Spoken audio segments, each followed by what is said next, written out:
Welcome back to Macabre London's Abhorrent Advent Calendar. As you'll be aware, if you've already joined me for the past 16 episodes, I'm counting down the days until Christmas, but not in the usual joyful way you may expect. Instead, I'll be telling you 24 gruesome stories until we hit Christmas Day, when you'll receive a full-length episode of Macabre London as your hideous Christmas present from me to you.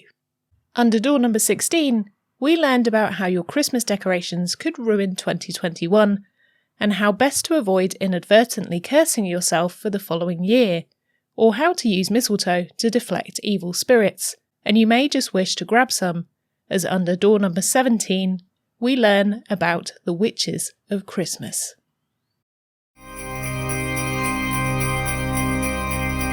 Ho, ho, ho. When you think of festive celebrations, it's likely you'll conjure up all the usual imagery of snow, cosy Christmas trees, and Santa, but a witch probably doesn't feature too highly, if at all. But in many countries, the witch is a signifier of all things Yuletide. In Norway, the threat of rampaging witches messing up Christmas is so strong that all the brooms in the household are hidden on Christmas Eve, so they don't get stolen by the pesky termagants, and used to joyride around the night sky, causing a ruckus and riling up the other free-range spirits that also come out to play. But that's not the only witchy business that happens near to Christmas.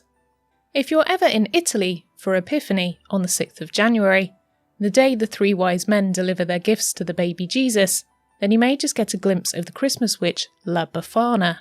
Befana is unlike most preconceived ideas of scary witches, as she is actually quite benevolent. Just like the three wise men, she also bestows gifts upon children she doesn't know, but she does have a little devious side. As if she encounters any boisterous bambinos, she'll leave them a lump of coal. The story of Befana dates all the way back to the 8th century, when she spotted the three wise men looking weary on their travels following the star that would lead them to the baby Jesus. She offered them a room for the night so they could rest up. The following day, she let them leave, but the wise men said she could go with them, but she was too busy with chores at home, and so she turned down their invite to trek across the desert to meet a baby she didn't know. Realising a few hours later that she'd made a mistake, La Befana packed up some small gifts and sweet treats to deliver to the Holy Child and his family. However, even though she followed the same bright star that the wise men were tracking, she unfortunately didn't find the baby Jesus, and so, instead, she gave up the day before the wise men found him, on the 6th, and distributed her gifts to the local children on the 5th of January, and thus the legend of La Befana was born. Befana still visits children in Italy on the 5th of January, and has now adopted a broomstick as her transportation instead of trudging from house to house on foot. She still threatens children with coal if they've been naughty, but will mainly leave sweets and slices of panettone instead. Unlike the mainly nice Befana, there's a far more terrifying witch in the Alps that will do far worse things to you if you've been bad than leave a lump of coal. Frau Perchta, much like Befana, has been around for a very long time.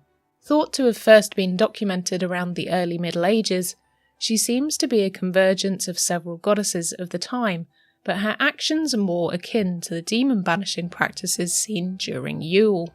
Perchta is another similarly violent creature akin to Krampus, which is why she often makes an appearance in the alpine towns the Krampuslaufs occur in.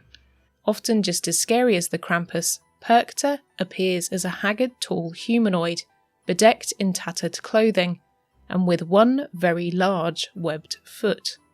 Making her way around the Alps over the 12 days of Christmas between the 25th of December and the 5th of January, Perchta concerns herself with a strange fascination for making sure all the spinning of the wool harvest has been done for the year, but no one is sure why.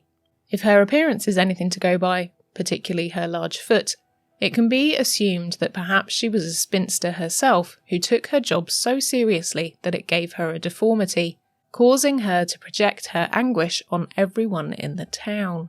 When checking on children to see if they've spun enough wool and been nice all year, she'll shapeshift into an ethereal creature, more like a fairy than a witch, and bless the children.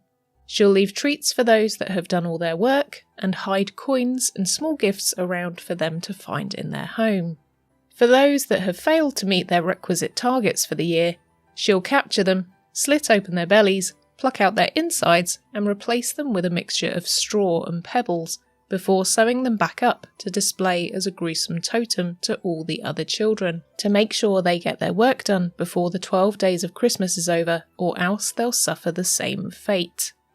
The terror doesn't end there, as it's not just children Perchta is after, but also their parents. Mindful of her penchant towards turning people into human scarecrows, everyone sits down to eat the meal of the Perchta on Epiphany, as otherwise she'll come and slit them open.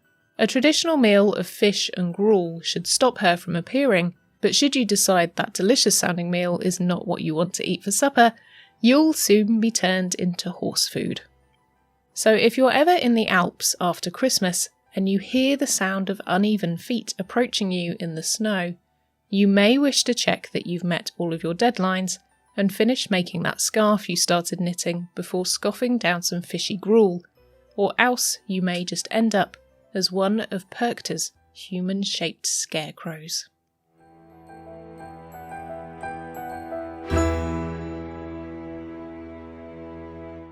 Thank you for joining me for door number 17 of the Macabre London Abhorrent Advent Calendar.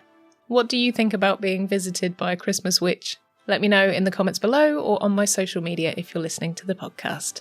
I'll be back tomorrow with door number 18, so make sure you join me then. Please like, comment, rate, review, share and subscribe on whatever platform you're enjoying this on, and come and say hi on my social media. And don't forget to tell your friends if you think they'd enjoy the Advent Calendar.